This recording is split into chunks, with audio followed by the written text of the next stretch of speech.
Today I wanted to do something I haven't really done in my fish room, and I kind of wanted to go around and showing you each one of my tanks, uh, just to kind of share with you what it is that I'm doing in my fish room. So let's go ahead and get started with that. I'll go ahead and turn you around so you can see, and as I go along, explain to you where my tanks are set up. Right here, what I have is it's a little pond that I'm working on a project.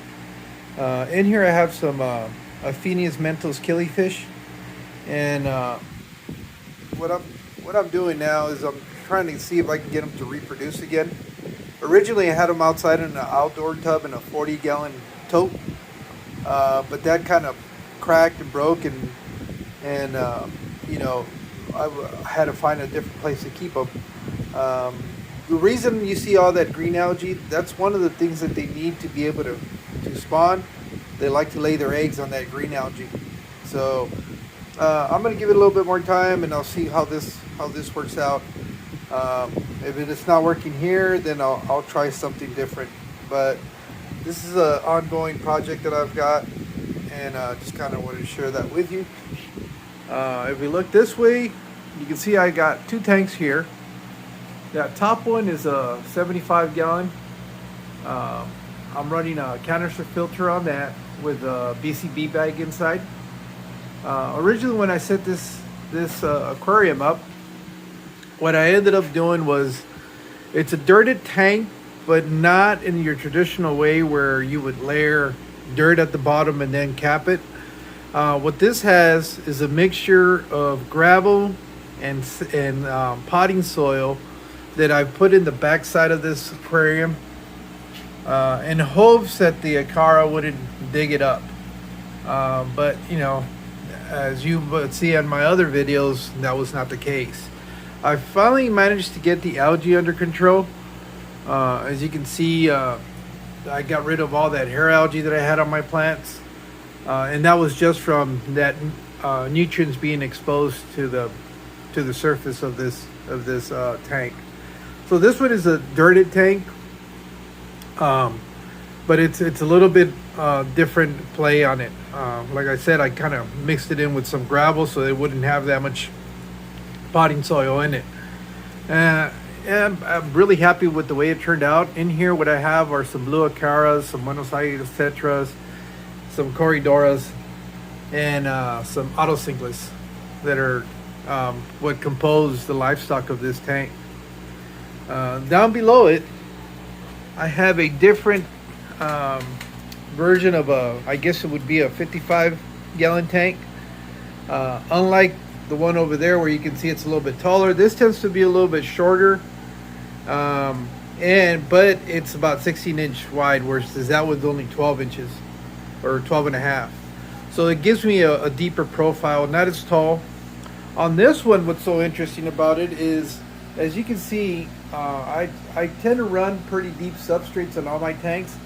The difference is this is nothing but sand. I don't have any potting soil, nothing in there. This was kind of an experiment that I was trying to do. And as you can see here, the jungle bell is growing like crazy in here, and so is the Pogostemma stellatus. I tend to try to experiment with different things in my aquariums to see what's going to work and what isn't. This just so happens that on this tank I wanted to see if I could get plants to grow without having any potting soil in it. So this is the result. You can grow plants. Obviously depends on the plants you're trying to grow, but you can grow plants without having with an inert substrate. It can be done. You're seeing it here. This one up here, and this one I'm running with some sponge filters, which is predominantly what I had in my fish room, but as I've gotten access to different type of filtration systems, I've gone ahead and tried them out. That's one of the other things that I like to do, is play around with different types of filtration systems in my fish room and see what seems to have the most success, one versus the other. Up here is the most recent one that I've set up. I don't know if you can see it here, but it's a 33-gallon cube tank, And in here, I'm running an under gravel filter. It's not a plenum, it's just a straight under gravel filter. And I've also got a hang on the back filter, and that is because that was already seated, and it was originally the filtration system that was on here, but eventually I'm going to be removing that. This one also has the same type of soil substrate on it, where I have a mixture of potting soil with some gravel capped off with some pole filter sand. So that's what this is running here. This one over here is my internal sump filter setup. Let me see if I can hold on. This one here, as you can see up here in the corner, it's got an internal sump system. This is the very first time I've run any type of sumps. So this has all been a learning experience for me. Again, this one just happens to be sand and a little bit of gravel that I mixed in together to try to grow plants. And as you can see, I've managed to get some Luigia and some jungle val to grow in there. I don't have any nutrient substrate in here, and those are the type of things that I like to play with, just to see what I can grow in there. So I threw some stem plants in there, and they seem to be doing okay. I know it's due for a trimming, and I got to clean the glass on that. I was working on some of the other stuff in here, so I didn't get around to that. Right below that, we're gonna have the traditional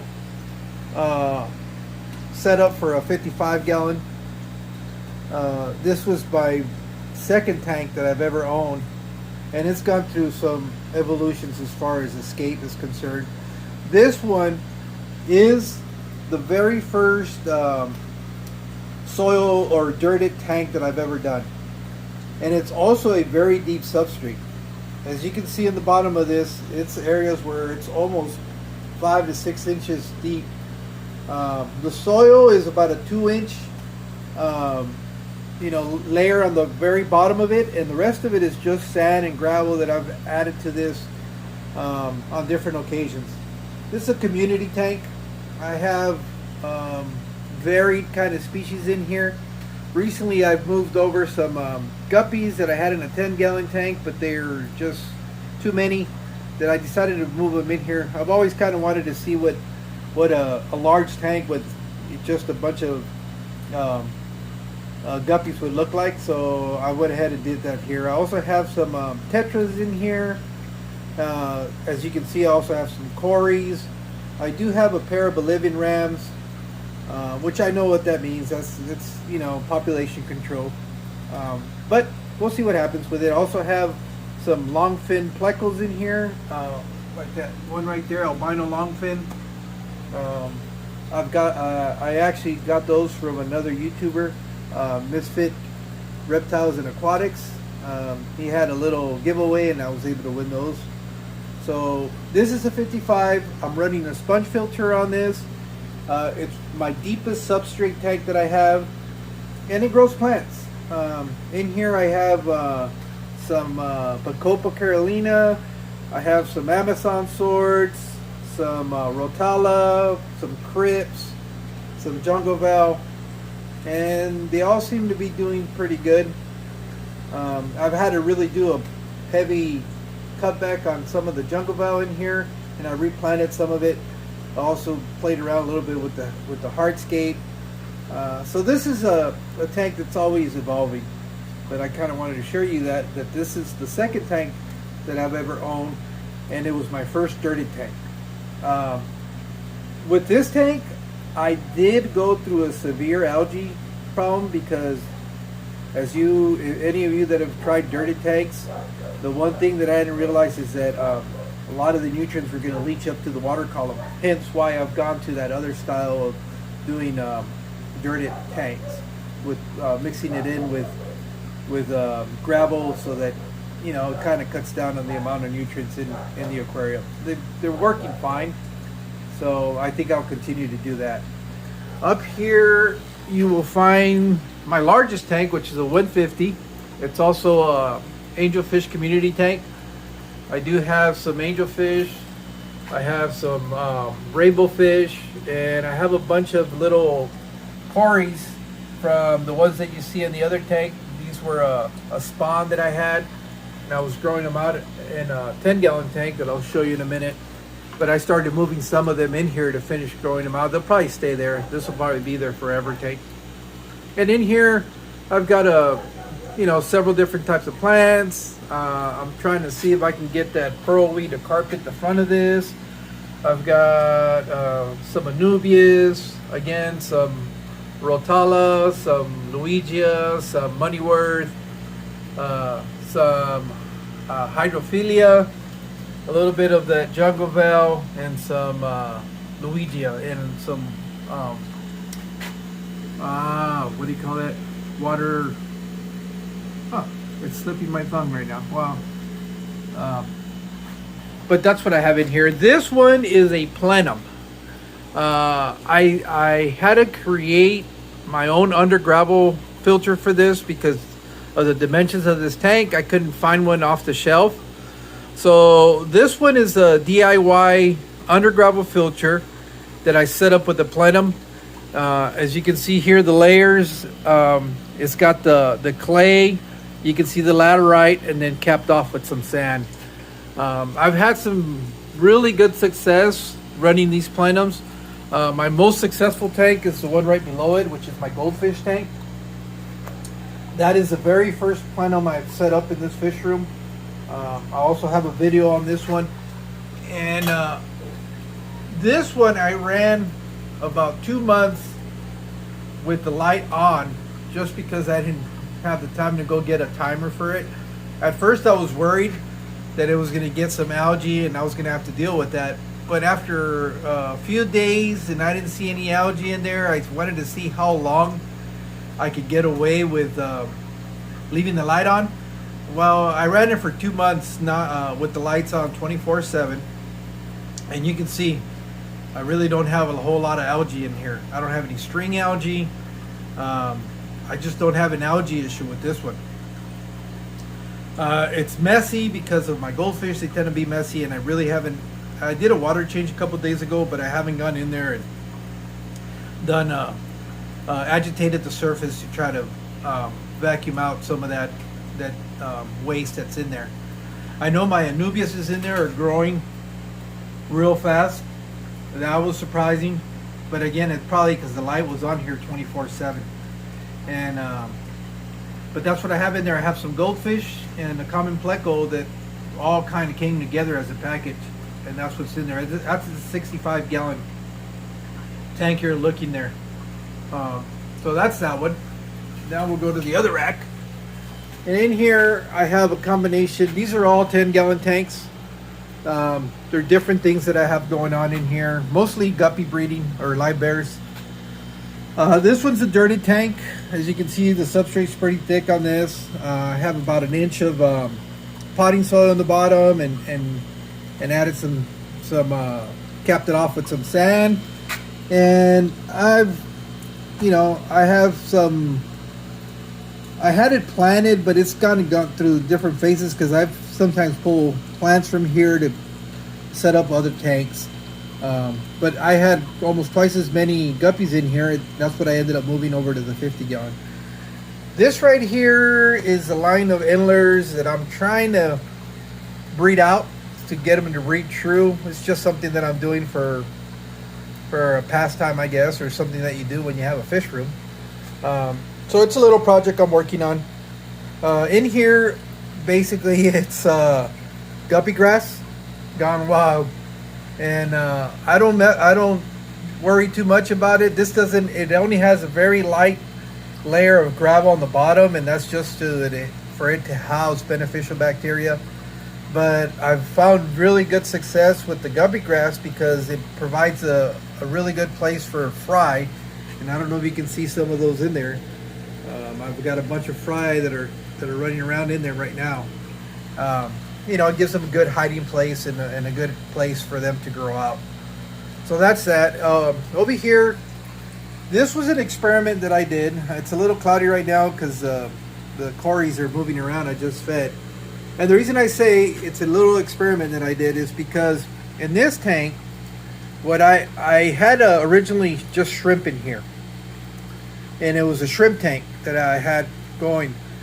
But when I had those Corys and the 55-gallon lay eggs on the glass, I decided to see what would happen if I put them in a tank with some Corys, and with some shrimp. And I did that in the hopes that they would help me clean the eggs and keep them from getting fungus on them. And as you can see, I have had some really good success. There's still a bunch of them hiding in there in the back. Every time I feed, they all come to the front. And as you can see over here, I still have several that I've moved over here to this tank. And so I still have more to move. But I would say that keeping those eggs with these shrimps that you see, this is kind of like, I would say it's a cold tank. It really did help me have success having those eggs hatch. I had a really good success rate. So that's what that is. This is my plant grow tank. This little 10-gallon tank has supplied almost all the plants you see in these aquariums, for the most part. And I also keep some shrimp in here. There's a trio of cherry barbs. I don't know if you can make them out. I've been trying to get them to breed, but I haven't really had much success in here. But I just wanted to see if they would do it. I really haven't dedicated the space required for them to really breed. In here is another tank where I'm growing out shrimp. I have my blue shrimp in here, as you can see back there. This one is just a thick layer of back to this one. Yeah, this one is dirted. I think this was the first try at doing not using the layer of dirt on the bottom, but mixing it in with gravel. And I had such success with this tank that it's still growing out plants that's what I've replicated for my Planet tanks. In here is just a deep substrate of just sand. This one has no potting soil or nuded substrate in here, and it's just a shrimp tank. That's all it is. I do grow plants here and there when I do trimmings and stuff like that, but it's just a grow tank. What you're seeing there are the remnants of leaves that I have put in there. That's why the water also looks a little bit yellow. It's from the tannins, and that's for, like I said, my blue sherry shrimp. And I actually have to go in there and cull some shrimp out, but I just haven't done it. Here's one of the blue guys right there. So that's what that is. The next one over here, this is another shrimp tank. This is for my sherry shrimp. You can't really make them out too much right now. There's a few of them right there. They're all kind of hiding out right now. This one also, as you can see, it's got the remnants of some mulberry leaves that I put in there, and that's why it's got some tannins in there too. Down here, this is my very, very, very first tank I ever got when I got back into the hobby. It's the first 20-gallon that got me back into the hobby after being gone for so many years. This is my platy tank. If you're gonna notice, I tend to have a lot of real common fish, because the only fish supplier that I have locally is PetSmart. So I'm kind of limited on the options, but the truth is I really do enjoy this tank. This tank is due for an overhaul. I really have to do some work in it. I've got some hornwort that's floating on the top, which is also providing some excellent hiding places for my shrimp. My fry for the platies. And I also have a colony of sherry shrimp that are growing in here. That one's not as successful as the other tanks on the top, because they do share the space with platies, so they kind of do a little bit of population control. In here, I'm running this with an internal filter. That's the only filter I have in there. It's hard to see, it's back there because of all the hornwort. I got to go in here and dedicate some time to it. I really have neglected it in as far as trimming, but the water quality is good. So that in that aspect, I don't have any worries. the next tank I have over here, this is my 20-gallon tank. I have some more of those Aphenias Mentals in here. This is a platted tank. It is a plenum tank. This one I set up with a plenum. I had so much success with the goldfish tank that I wanted to try it out on this one. And so far it's growing out some plants. The only thing is I think the light that I have on here is way too strong. That I do get a little bit of hair algae, which is interesting, but that's something that I don't mind, because again, like I said, these guys like to lay their eggs on some of that hair algae. Plants grow real good in this. For some reason, well, I know what it is. It's the clay and the laterite that provide pretty good nutrient source for those plants. So I'm constantly trimming this back. This is already due for a trimming too. So that's what I have in here. Now going up to the rack. This one up here, the light's already out. Well, actually, I haven't been running a light on this for a while. I just use the ambient light from the tanks across. The glare is pretty bad though. But what's in here, this one is another deep substrate tank. This one does have some of that mixed potting soil with gravel, and what I'm talking about is this stuff right here. I basically took some potting soil and mixed it in with some sand. I do not filter, but I do run this through a colander to remove a lot of these big wooden particles, and what I end up with is a real fine sand and potting soil, and that's what I use as my nutrient source for this in here. Here I'm trying to grow out some hair grass. I've got some other trimmings. I got to do something about this glare. Hold on. All right, that's much better. Here you'll be able to see in here. Again, like I was saying, this is one of the deeper substrate kind of tanks. It's probably got about 4 or 5 inches in here. It's a 20 gallon long, and this is just a place where I grow out all my trimmings, and also doubles as a quarantine tank. In here I just have just a variation of plants, stuff that I've collected over the times, and so that's what this is.